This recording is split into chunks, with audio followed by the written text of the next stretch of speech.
Hi, this is Bob Kay from the AMD World Championship.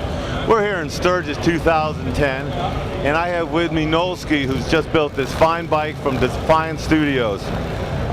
Nolski, tell me something. What was the inspiration? This is just a clean, nice flowing design. How'd you come up with this? What were you thinking about? Well, I don't really know that I was thinking about much. I just build and start seeing lines and start pulling off the lines from there. Really, everything has to start from the rolling chassis.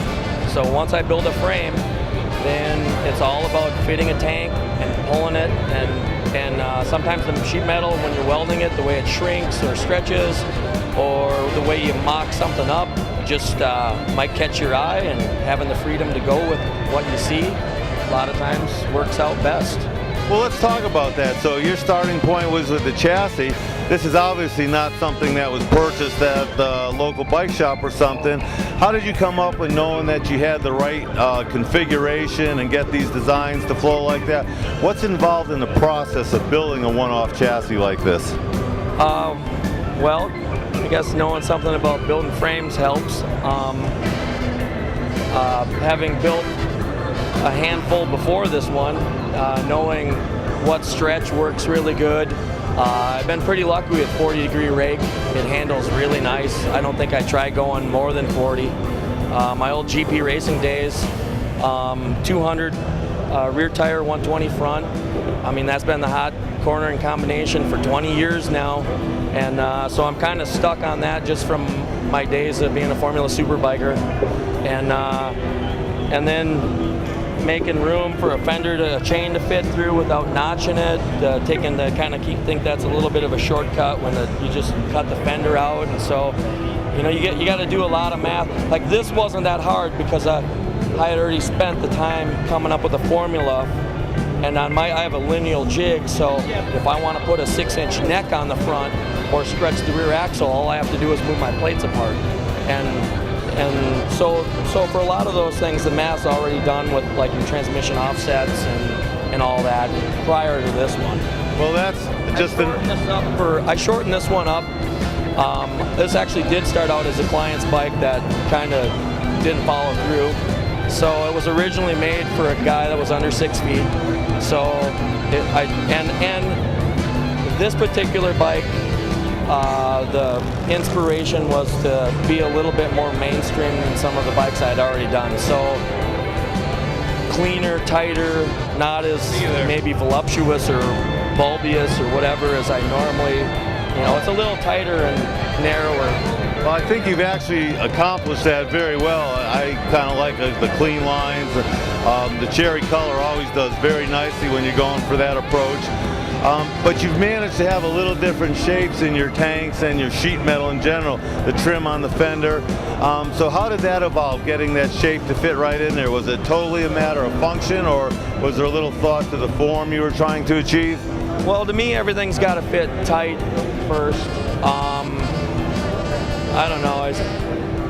I like sexy things, and my style, no matter if it's working on a sport bike and just paint and graphics, I've always been about pulling the bike's going one direction, and to me it's about just pulling the line and flowing. And I feel that I'm fortunate enough to have when I get an angle on a line right, and if you're a musician and you hit that right guitar note, my brain, of course I can't carry a tune, but my brain, if once a piece of sheet metal's right or a color's right or something like that, I get a feeling that lets me know that's where I'm at. So. Well, you certainly can sing with sheet metal. There's no question about that, brother. It's art, so it's all, I don't know what the color of the sky is in your world, but it's all subjective, and so thank you, I guess. Well, let's talk about the power plant. Obviously, that's the heart of any bike, including these fine customs we're seeing in the freestyle class. What do we have here for a power plant, and why did you choose that? 93 high compression S&S shovel head replica. Love S&S. They make a killer product, and for some reason, I love the shovel heads. I ride a 65-pound shovel for my daily rider, kicker only. I don't think you'll find any arguments here. You know, myself, I've always been a fan of gooseneck pipes, but you got a nice little extra flare on it. What did it take to get that gooseneck out and then flare that back? I got a little gooseneck. That's probably the hardest part, is getting a little bit of the curve. You know what? As far as if it comes to making something, I'd rather have it be a curve than a straight. And it probably takes 2 or 3 times more time to make something have just a little bit of a curve on it than to be straight. But to me, you know, that's what I just prefer to do. So, well, you certainly have that down. Everything is just absolute perfection here. What about your tires and wheels? What do you got going on there? So far, the best I've found for riding on the streets are Metzler's, these 880s. I like them. They don't grow. I got that fender so close that the nubs bend over. I've had this thing 100 miles an hour. It doesn't grow and score the paint on it. And I haven't had any rocks carved through it yet. So I always try to, everything gets so tight. Like, even if when you're building something, you leave an extra 1/4 inch, and by the time you're done with paint, there wasn't even you're minus maybe a 64th, and you're, thank God I left a 1/4 inch. And then hopefully next time you'll try to cheat it a little bit more, because everything always comes out a little too tight. It seems to work out that way. Well, that is what makes the difference at the AMD World Championship, is just how tight and pulling everything right down to the final limits. You know, this bike I'm sure didn't happen overnight. What kind of total time did you have in putting this execution together? I got a good 800 hours into building the frame, building the exhaust, hand pounding the stainless steel oil tank with that blown glass percolator return cap. The paint was about a month's process, working 6 hours at a time, maybe sleeping 3 hours as a rotating schedule. I got, Kosmosky gave me a Meridium flake. Never been released before by Valspar, so nobody has this. It's a 35 micron, 3-dimensional flake with every color in the rainbow in it. And it was beautiful. You can't see it in this light, but it fires every color there is.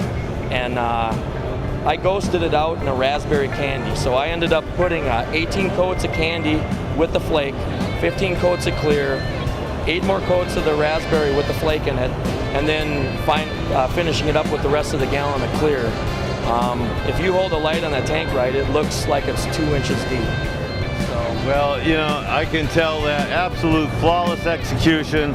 We really appreciate, this is the type of example of just dedication we like to see at the AMD World Championship. I know it's busy here at Sturgis. Really appreciate you taking the time for this interview so you can share some of your hard work and effort into this. thank you very much. Hello, I'm Shelby, and you're watching the AMD World Championship of Custom Bike Building vidcast. We're sponsored in part by Flathead Power by S&S, Motorcycle Storehouse, Arlen Ness.